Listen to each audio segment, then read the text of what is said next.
so that is it for my WandaVision review. Thank you guys so much for watching. I hope you enjoyed. Don't forget to like, comment, and subscribe. I'll be having my WandaVision ranking out today after this video is posted, so be sure to keep watching. Bye.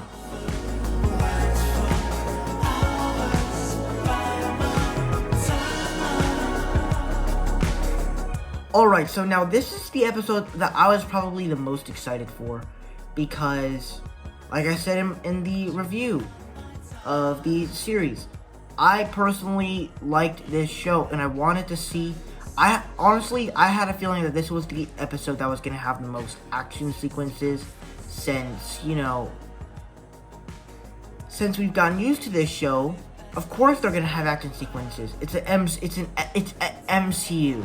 It's Marvel. How can they not have action sequences and big CGI skeptical stuff? So, let's talk about this. So, just to let you know, this is spoiler. Obviously, there's a lot of stuff. There's a lot of stuff to talk about. So we're talking about the good, and I think the best thing about this episode is that they really handle the character of Wanda very well. Honestly, there's a lot of moments in here where she is getting brutally, like, hurt. And it's like she's getting her life ripped out of her. Like, Agatha, she, like, drains her powers, and, like, her hands, Wanda's hands, like, are all dark and dusty and crusty. And it's like, oh my god, this is so dark. And, like, I don't understand how this sort of plotline could fit in a show like this, especially for the last episode. Like, it is really dark, the way she drains her powers. It's like, dang. Another thing I really liked is that the action sequences, they really did mean it. I thought that it was really cool. And, like I said, I honestly saw something coming with WandaVision. I had a feeling that he was gonna be bad. I had a feeling there was gonna be something fighting with the Westview characters. I had a feeling that was gonna happen. The fights between Vision and WandaVision, I thought was really cool. There was a couple things that they confused me, but we'll get into that in the bad when, you know, they stop fighting and they're in that library and they explore the book of Theseus, on the ship of Theseus. But we'll get into that in the bad. Also, as this is MCU content, we also get some teasers of the Sorcerer Supreme in this, which technically, if you do not know, this show actually is connected, because Scarlet Witch is gonna be in Doctor Strange 2. So, and technically that movie is gonna be like a multiverse film, and that's why everybody has been, like, doing all this stuff, saying that Evan Peters is the Fox universe of Quicksilver. But it's not him. It's actually Ralph Boner, which is a very weird name because, like, is he a character in the Marvel universe? Like, is he a real guy, or is he actually being controlled? Like, I don't know. I want to know more about that, but also, I just thought the fights with Agatha and Wanda were just so great.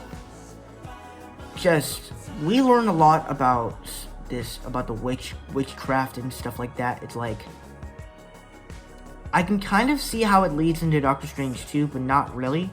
All I see is that this can bring the multiverse in it. I never really thought that she could make spells and stuff like that. I understand witches are very powerful and they can make spells like that, but she didn't really seem like that. She seemed more like that powerhouse witch, where she can just destroy everything she sees or destroys stuff.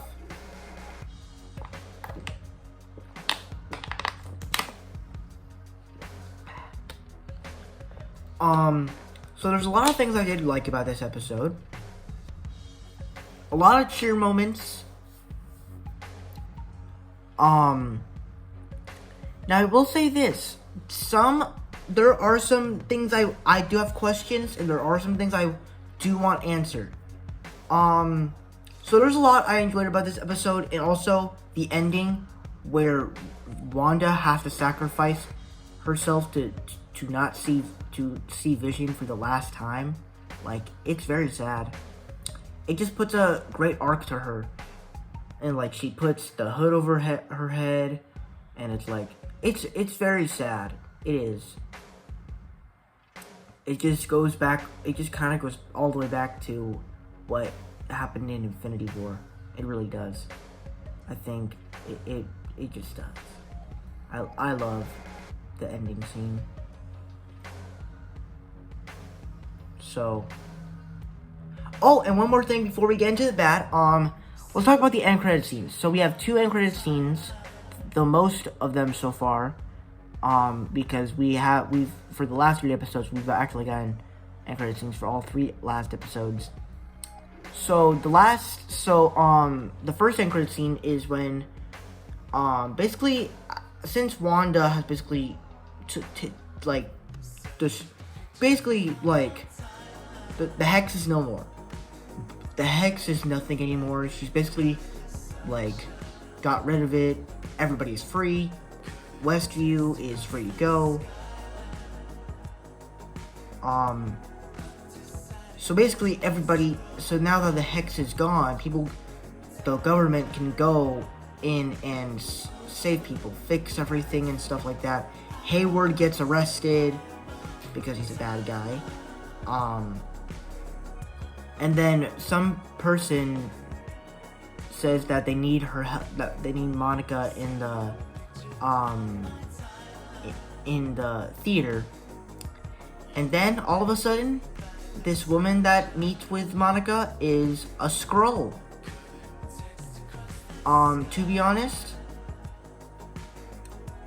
I had a feeling that this show, since they had Monica Rambeau, they were going to introduce something with Captain Marvel 2. Or, honestly, when I saw a Skrull, I thought that it was gonna be something like Secret Invasion. I don't know. I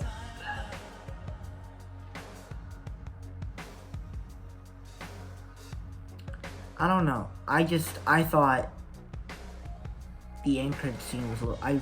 I wanted to see what Monica was looking at. I really did. I really, really did. And then we get another end credit scene where we see Wanda in this little cabin. You hear like a little teapot, and then all of a sudden you see Wanda in her Scarlet Witch costume, and she's reading a book, and she like has all these magical things around her, all that. And then you hear her kids. Honestly, when she was reading the book, I honestly, like, when you go back to when she says, "I'm not a witch, I can't cast spells," that image of her reading the book is kind of her practicing her powers. What her powers are. What her powers are deeper in. So, that's kind of where I think it sets up Doctor Strange 2. Maybe and so since you hear her kids, I'm wondering if Doctor Strange 2 is going to be like, is Doctor Strange going to help Wanda find her kids and bring Vision back? Who knows? Also, since the fake Vision is now gone, and basically White Vision is now, I guess, normal Vision. He's not controlled anymore.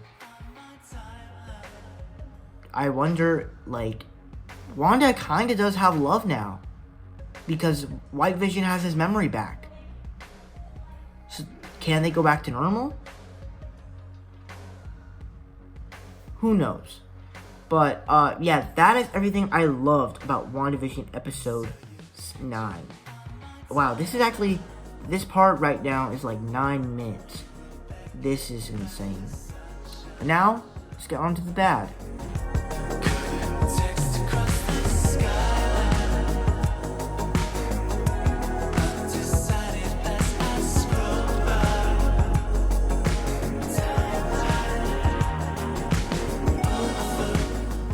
Alright, so before we get into my thoughts, let me just go back all the way back in 2019. So if you guys remember back in 2019, I believe it was after Spider-Man Far From Home was released. That is when they started to release MCU content. Or they started to release MCU content for Phase 4, and they said that Black Widow is going to start it, and Falcon and Winter Soldier and stuff. And when they announced WandaVision, I was just very skeptical about it. Because first off, I can understand that it takes place after Avengers Endgame, but the thing that questioned me about it was, how are they going to bring Vision back? And really, how are they doing a 50s sitcom if it takes place after Avengers Endgame? Which Avengers Endgame definitely takes place in like the 2020s, which is the decade we're in now. Hang on, I need a drink of water real quick.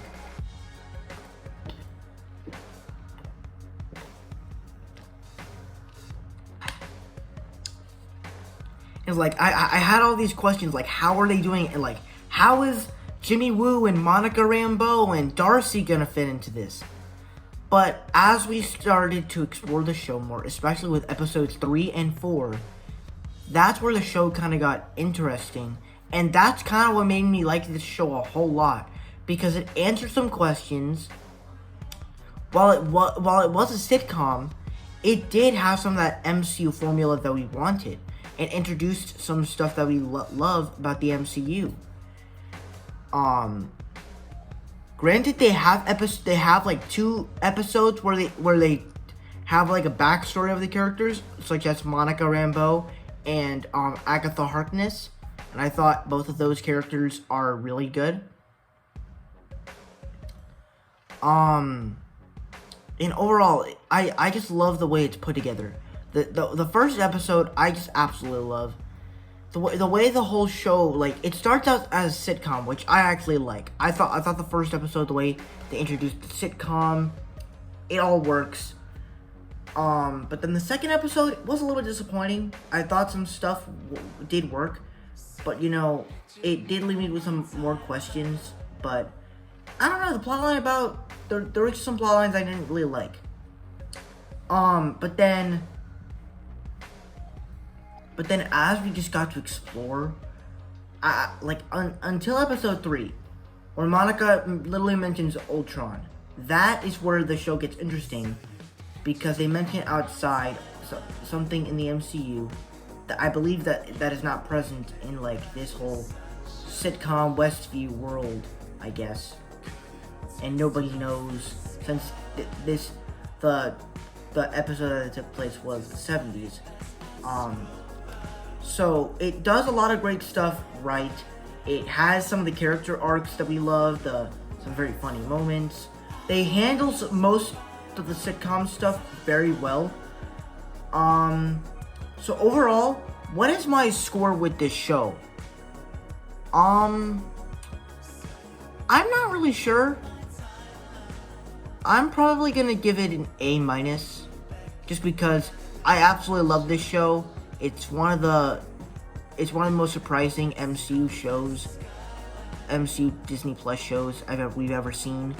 This is kind of like My Mandalorian, where we watch it every Friday when it comes on. And Falcon and Winter Soldier is going to be the backup of WandaVision and The Mandalorian. Well, I don't watch Mandalorian, but I've never seen really an episode of it. But I know I've seen some episodes though. So Falcon and Winter Soldier might be the new backup WandaVision for the next couple of weeks when it comes out on March 19th. But my grade for this episode is an A-, and for the entertainment score, I'm going to give it a 9. A 9 out of 10. And yeah, So that is my thoughts on the whole series of WandaVision. But now let's get into my thoughts on episode 9.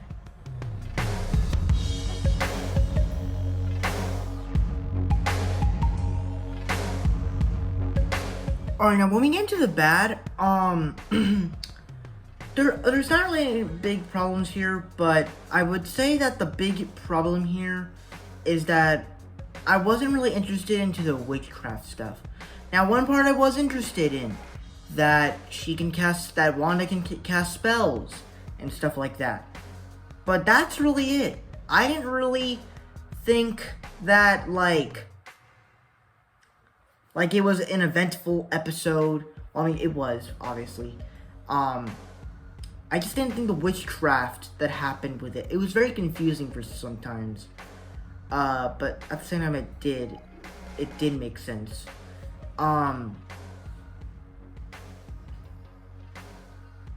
Also, there's just a lot of there are some other questions that I feel like we did need answered. So this is I would say that this is almost an episode that I do love. All the episodes of WandaVision I actually gave positive reviews to. So I don't really have one that is bad. So I don't really have much negative things to say about this episode. I really enjoyed it. It's definitely an episode. I just can't really put it like... So I think what really puts it down is really just the witchcraft stuff, as well as the questions that I wish could be answered, and the things that it sets up. But yeah. So now, before I give you my score for the episode, be sure to tell me down below, what are you guys excited for? What did you think about episode 9 of WandaVision? Did you love it? Did you hate it? Were you right there in the middle? And are you excited for Falcon and the Winter Soldier in the next 2 weeks? Let's get some nice discussions going. With that said, let's get on with those scores.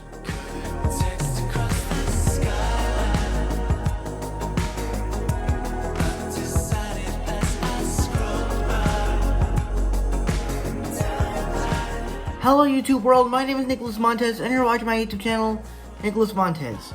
Okay, so I know that it seems like I look different because I actually shaved, but the video I posted a couple hours ago, the Flushed Away review, I filmed that Wednesday, and so I shaved before that. Well, no, that was after I shaved, and I guess there's not really a big difference, but when I'm looking in the camera right now, and it looks kind of different. But anyways, today we're gonna be reviewing the finale of WandaVision.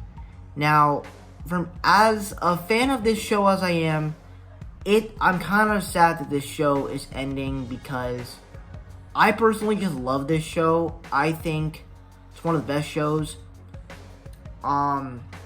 But we're not just reviewing the 9th episode. We're also as this is the finale of the season, we're also reviewing the series in general.